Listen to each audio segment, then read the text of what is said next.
This week's listener of the week is Tony Invests. Tony, thank you so much for leaving us a 5-star review. And for those of you listening, if you leave us a 5-star review below, you might be next week's listener of the week. Week.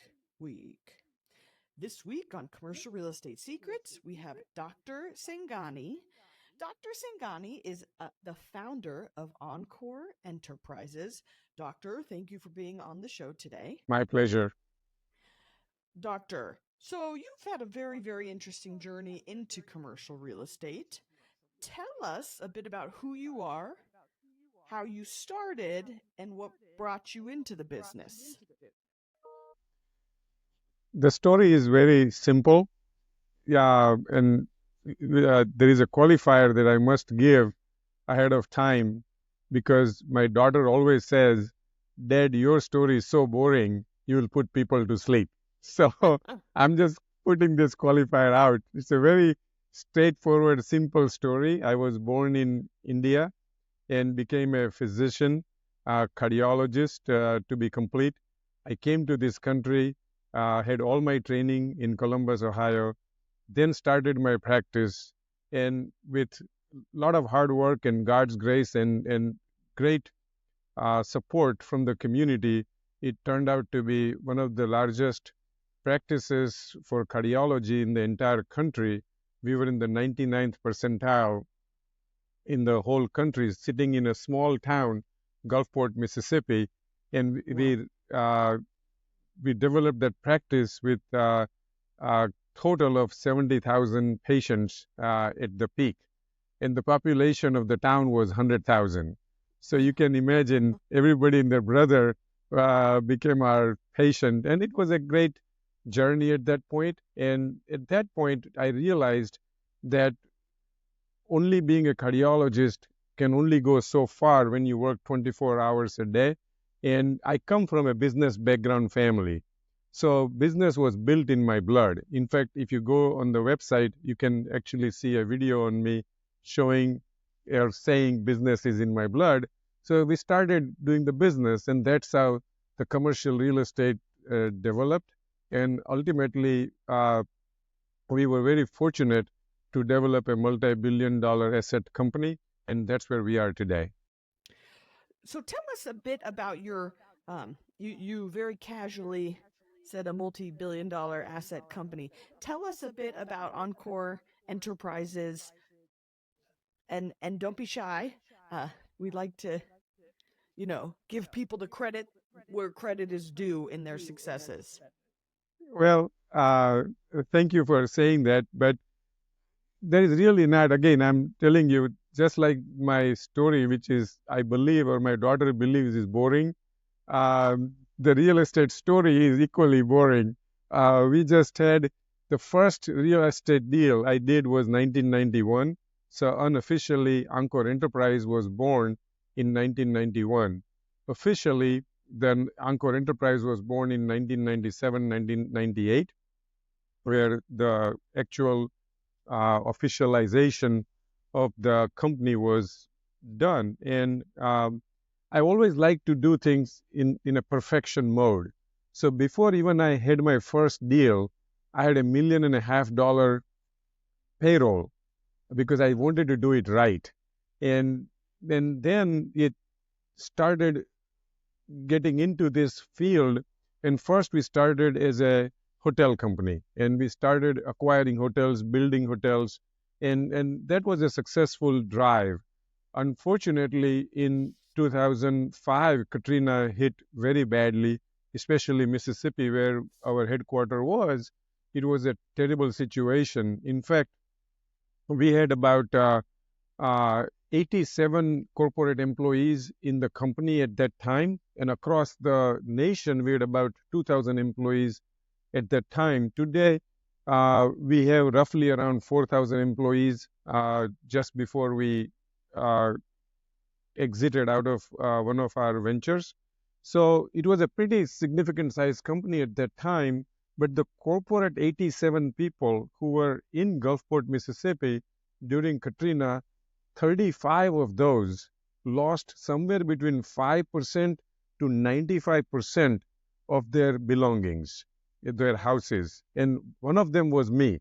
I lost almost 99% of my house. My wife and I went back after the Katrina to the house, 2 streets before, I could see my dad's picture in the gutter. And as we started walking, my wife would say, "That's our TV. That's our sofa, whatever, you know." So everything was all over the city. So it was a very huge setback. Unfortunately for us, the economy just took a big dive up, and everything just turned around. And we really had a great exit in 2007. We continue to build on it. And today, as you and I just discussed, we have a good sized company. We are very fortunate. We moved to Dallas, our real estate portion. My medical practice is still in Gulfport. And then here we are talking to you. So, you have a top cardiology practice, and you decide, I can only imagine that being a cardiologist takes a lot of time. Obviously, you have to go through medical school, and that's arduous to get there. How do you find time while having a full time profession to even begin to learn about commercial real estate before jumping in? So I'm going to give you a secret, okay? Just give it out to your listeners. Don't give it out to anybody else, okay? Yes. It is really very simple. Find the right people and reward them properly and give them enough empowerment so they can perform what they are there to. And I cannot thank God enough for a great team that I have. So that's one. And it's much easier said than done. I'm not trying to just make it simple that everybody should go find a team. I told you, I had $1.5 million payroll in 1988. You can imagine money was much more expensive at that time than today. $1.5 million meant a lot more at that time than what it meant today. So you have to really pay the highest number of dollars to the greatest of the greatest people whom you want to build your team with. And it's not easy when you're not making money to bet the entire farm on but few people. It's not that easy thing to do. On the other hand, also is equally important to understand that, listen, I do not know about others, but I can tell you, I'm not a great person who can look at a person and say, this person is going to be a success in my company. I am not a good judge of people as how they are going to perform. I can get a general sense. So you have to kiss a lot of frogs to get Cinderella, or the prince. So whichever one you're looking for. So you have to hire people, but one thing I'm very good at is firing people. Once I figure out that this person is not going to work, and it takes me two meetings, and I usually can figure out if this person is going to be a keeper or not. And then I expedite my mission to find a different life for that person because he's not going to be a good fit for our company. So this is how I have multiplied my existence with finding the right people. Also, because I have a lot of meditation experience and other things from where I come from, my number of hours to sleep were limited to 4 to 6 hours. And I won't recommend that everybody does that. It's not wise and it's not good for everybody. But because I have the experience from meditation and being a physician, my body was used to sleeping less. I could really find more time. So my wife always says that if I can give out my age very easily. My wife says, you have lived 1/3 time longer on this earth than most of the people of your age because I've slept 1/3 the time lesser than most people have slept. So even though I'm 67 years old today, she thinks I'm probably 80 plus years old in terms of experiences. So that's how I think I juggled my life. I had nothing but fun. So let me ask you, What type of assets do you all pursue? So if you stay on the real estate side, now Encore also is a lot more than real estate. But if you just stay on the real estate side, we started as a hotel company. And today, if you look at it, we also own, build, run, purchase, sell hotels. We are also equally diversified into shopping centers. So we will primarily be investing into grocery anchored shopping centers and across the nation. Any of our business, we can go across the nation. I think last time when I looked at it, we had businesses in about 27 states in United States. We do not do any business outside of United States. And the third place where we are mainly invested or we believe we have expertise in is multifamily. On the multifamily side, we develop, we purchase, and we run with our friend Greystar all these assets. And these are the three major areas of real estate we are in. We exited out of office space right at the perfect timing when the office sector started going down. So we are very fortunate in timing our markets since 1988. I say properties are like people. You talked about hiring and firing at the appropriate time, and I just I feel like every building has its own personality and characteristics. And when you talk about uh, firing appropriately and fast, uh, I like to think to properties and how that applies because um, I think the same concept applies there, in my No, that's a opinion. very good. No, that's a very good point you made. And just to dovetail to that is so what is the corollary to hiring and firing for real estate, right? So it usually divided into three pieces. Any real estate. Well, first you do those three items. If I have to describe, I would say number one is location, number two is location, and number three is location. So you must identify a perfect location. We are not all God. We also make our own mistakes, but we exit out fairly quickly if we have made a mistake. Luckily, we have never have a deal or a situation where our investors have ever lost money with us. Zero. Never ever. In decades of investment with us, our investor has never lost any money. We have never made a capital call. We've been able Wow. to manage the properties without making a capital call after we have purchased the property. Doesn't mean that we have not gone through lower cycles. We have. But as an Encore, we have funded the asset and never went to the investors for the money whenever the times were bad. And when the times become better, we get our money back. So that's one piece one was understand what are the criteria that generally will get you a successful outcome. The other way to look at is again three things. One is generally 33% of the money you make, the profits, is what price you purchase. The other 33% you make, how you manage. That's where the hiring and firing part comes. In the rest of the 33% comes is how you exit. And these numbers are not hard and fast. Depending upon circumstances, the numbers, percentages would change. So always remember when you go into real estate, are you, after you have selected the proper location, are you buying at the right price?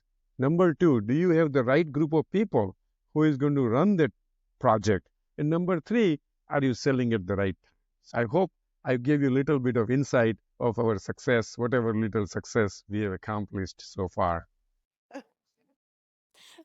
My In my family, you're either a doctor or you're in real estate.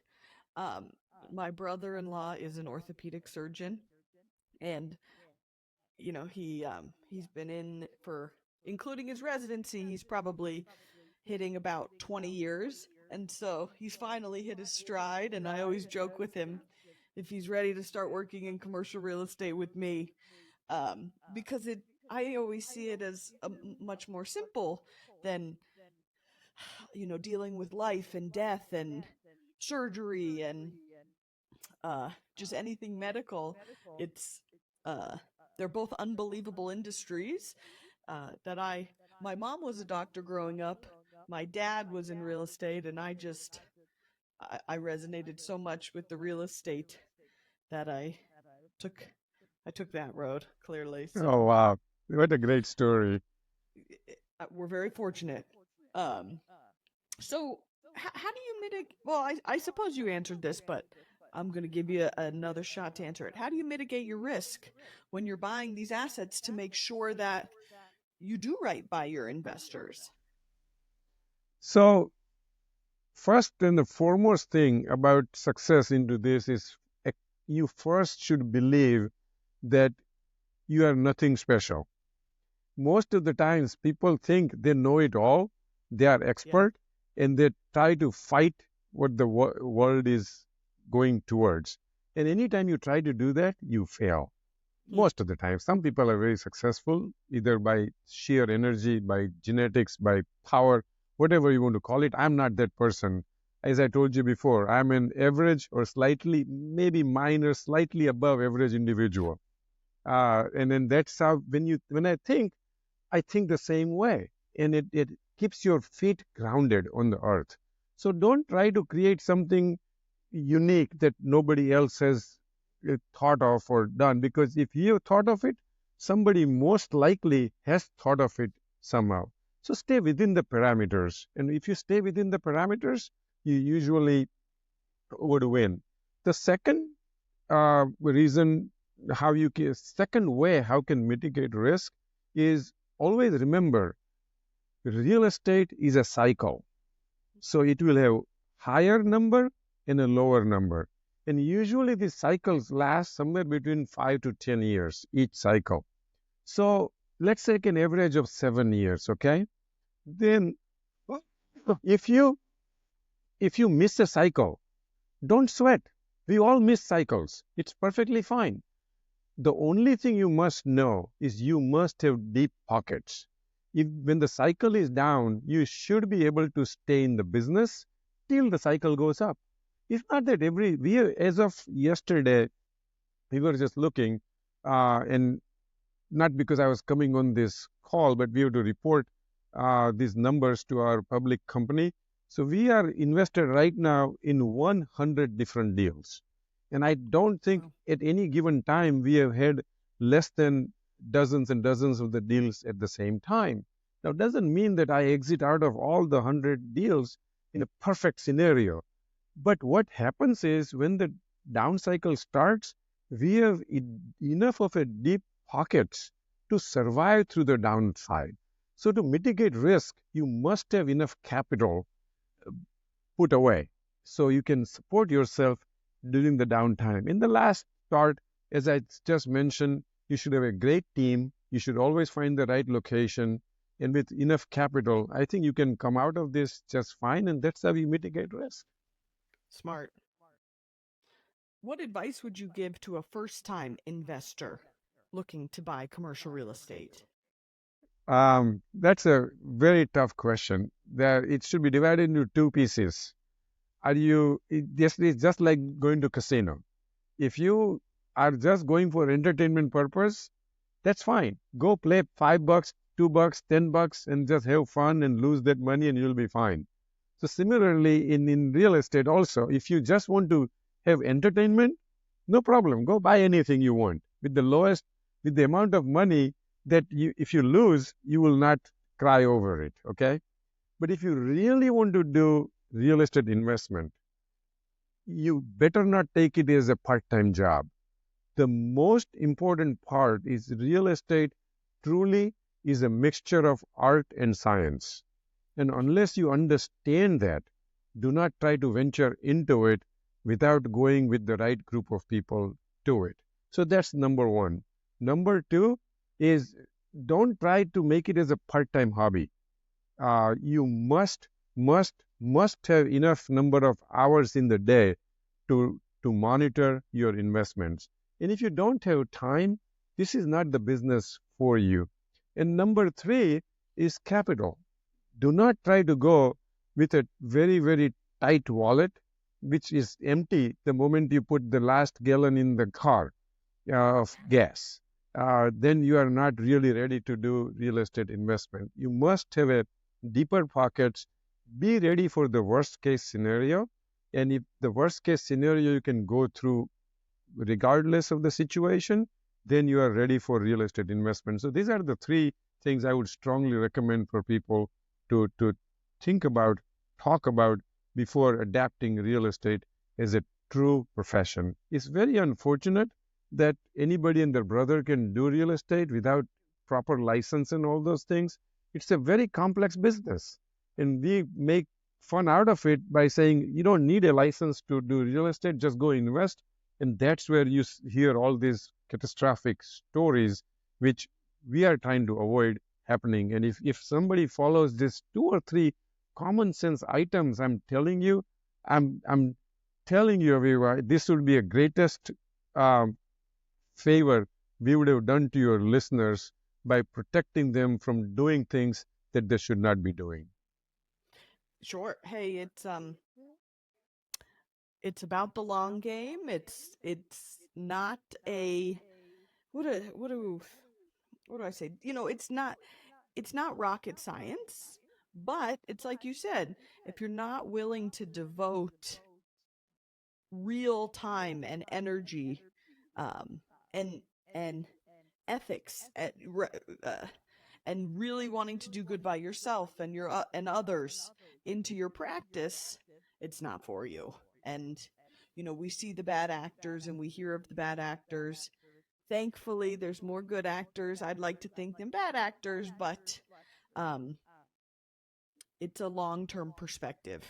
And if you can stomach a long-term perspective, slow and steady over time, you can do very, very well for yourself and your family and your employees and your tenants, and it's a beautiful thing. Just remember one thing, your listeners are very important. One message I would like to leave with them for sure, but is that if it sounds too good to be true, trust me, it is too good to be true. Oh yeah, I say it and see it all the time. Doctor, before I let you go, what makes you happy with what you do day to day in commercial real estate? Let me tell you, a guy who is born and brought up in India and coming to this country with $10.45 to be here where I am, I can't thank God. I can't thank people who have come in my life and supported me and believed in me enough. Every morning I wake up, and there are times when I'm struggling, but because you are in so many businesses, you're doing so many things, I don't want to just tell everybody that my life is totally full of roses and never had thorns. I always say that my life is hours and days and weeks and probably sometimes months of sheer fun and sometimes boredom, punctuated by sheer moments of terror. When COVID hits, when the economy, when the Ukraine war hits, the economy goes down, it is a difficult situation. But you learn to be happy. So what makes me happy, which was your primary question, is that first, I am determined to be happy. Second, God has been very kind to bestow all these successes. It's not great, as I always said. I'm just a regular guy with some successes here or there, but that makes me happy. But the most important thing that makes me happy is, just think about it.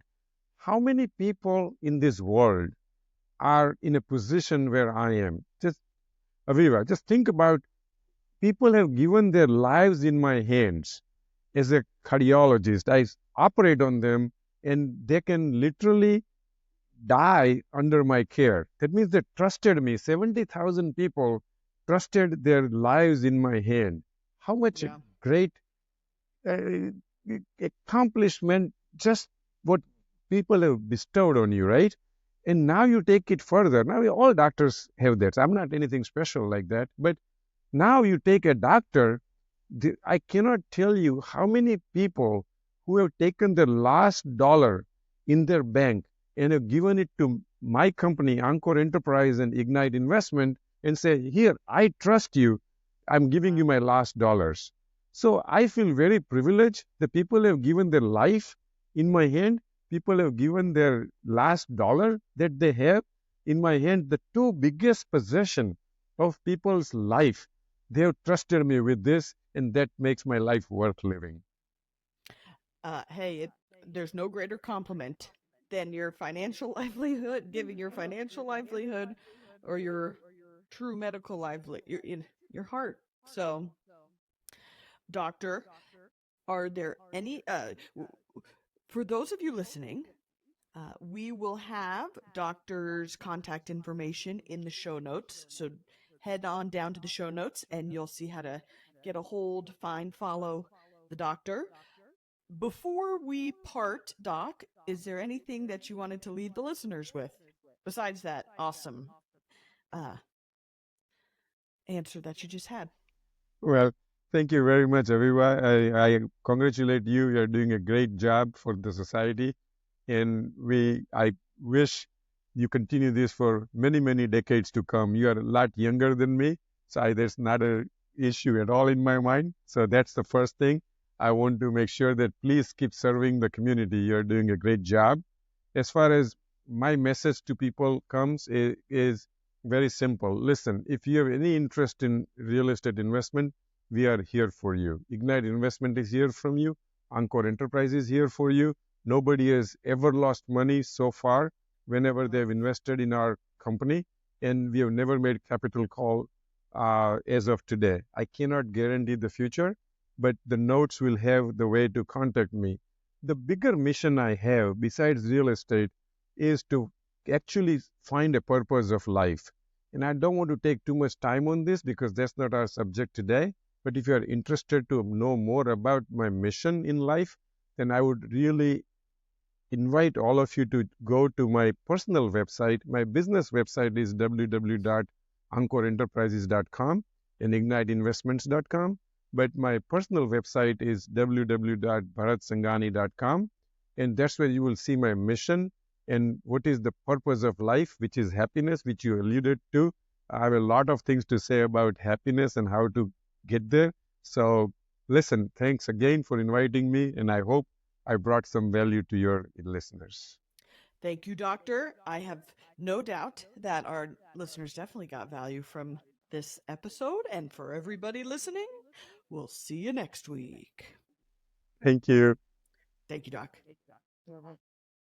Okay. Thank you for tuning in to Commercial Real Estate Secrets. If you have found our podcast to be valuable, please be sure to subscribe, rate, and review on your favorite streaming platforms, and make sure to follow us on social media at Aviva Real Estate. For brokerage services or to get in touch with us, head over to thewarehousehotline.com and submit a contact form. My name is Aviva.